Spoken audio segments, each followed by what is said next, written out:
হয় যে government of ইন্ডিয়াকে পজিটিভ স্টেপ নেওয়া উচিত এবং প্রার্থনা করি যে যারা নির্দোষ তাদের এইভাবে এত শাস্তি না। এই যে বলা হচ্ছে যে তাকে যারা ওর যে আইনজীবী তাকে দাঁড়াতে দেওয়া হচ্ছে না, তিনি অসুস্থ এখানে চলে এলেন, মূলত কি মনে হয় যে এবারে আইনের অধিকার পাওয়া তো যে কোনো মানুষের মানবাধিকার, নিশ্চিত অধিকার। আর যখন মানবাধিকার লঙ্ঘন হয় তখন পাশের সরকারকে তার সেখানে হস্তক্ষেপ করা উচিত। ভারত সরকারের নিশ্চুপতা, মানে যে চুপচাপ। দেখুন, আমি ইন্টারন্যাশনাল ব্যাপারে আমাদের দল থেকে বলা আছে পরিষ্কার আমাদের নীতি, আমরা ইন্টারন্যাশনাল ব্যাপারে কখনো কোনো উক্তি করব না। তার কারণ ভারত সরকারের বিদেশ নীতি আমাদের কাছে সেটাই মূল্যবান এবং আমাদের দেশের মানুষ আমরা এক জায়গায় থেকে বিভিন্ন মত না করে ভারতের নীতি আমার নীতি, বিদেশ নীতি আমার নীতি। আমার নিজেদের মধ্যে আমাদের ঝগড়া থাকতে পারে, আমরা নিশ্চিতভাবে ইলেকশনে কন্টেস্ট করে সব, কিন্তু দেশের ব্যাপার যখন হবে তখন আমাদের ভারত সরকারের ওপরেই থাকতে হবে। এটা মমতা ব্যানার্জি আমাদের নেত্রী বারবার করে বলেছেন। সুতরাং আমি এর বেশি কিছু বলতে চাই না।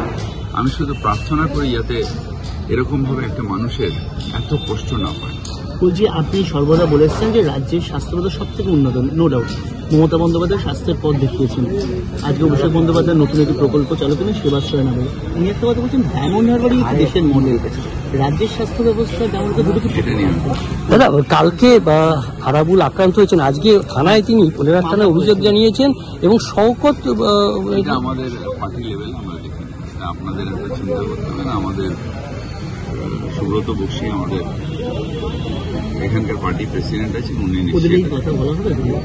এটা বক্সিতা নিশ্চয়ই করবেন। একটা বিষয় সেটা হচ্ছে, আপনি বারবার করে ওই বিএসএফ একটা গাফিলতির কথা বলেছেন, যেভাবে এই রাজ্য জুড়ে স্লিপার সেল বা বিভিন্ন অংশে করছে। আমার মনে হয় যে বর্ডার সিকিউরিটি আরো বেশি সক্রিয় করা উচিত। অমিত শাহজির এই শুধু পলিটিক্স না করে এটাকে নিয়ে আরো সিরিয়াস হওয়া উচিত, কারণ সব থেকে আগে দেশ এবং দেশের নিরাপত্তা, এটা সব থেকে মূল্যবান। আমি আনন্দে এখানে ঘুরে বেড়াচ্ছি কেন, দেশটার বর্ডারটা আটকে রয়েছে।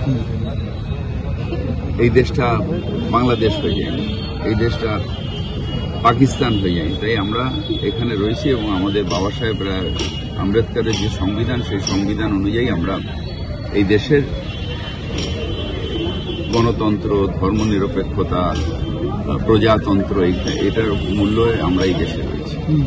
সুতরাং বর্ডারটাকে আমাদের দেশের নিরাপত্তা নিয়ে কোনো রকম গাফিলতি করা উচিত নয়। কালকে সিদ্দিকুল্লাহ চৌধুরী একটা কথা বলেছেন যে শুভেন্দু অধিকারী বোমা নিয়ে মুর্শিদাবাদ মালদা বিভাগে টাকা ঢোকাচ্ছে, জঙ্গি তৈরি হচ্ছে, একদম সরাসরি উনি অভিযোগ করছেন। পশ্চিমবঙ্গের ক্ষেত্রে এটা কি খুব ক্ষতিকর? শুভেন্দুর বিরুদ্ধে আমি এটা নিয়ে কোনো কথা বলবো না, কিন্তু দেশের নিরাপত্তা ব্যবস্থা সব থেকে আগে আমাদের একটা আছে, সবচেয়ে আগে মুল্ক, उसके आगे कुछ नहीं, खुद भी नहीं।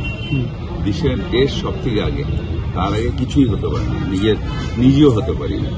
সুতরাং দেশের নিরাপত্তা নিয়ে আমাদের সবাইকে অত্যন্ত চিন্তিত আমরা, এবং এইটা নিয়ে অমিত শাহজির উচিত ছিল যে আরো বেশি করে সক্রিয় হয়।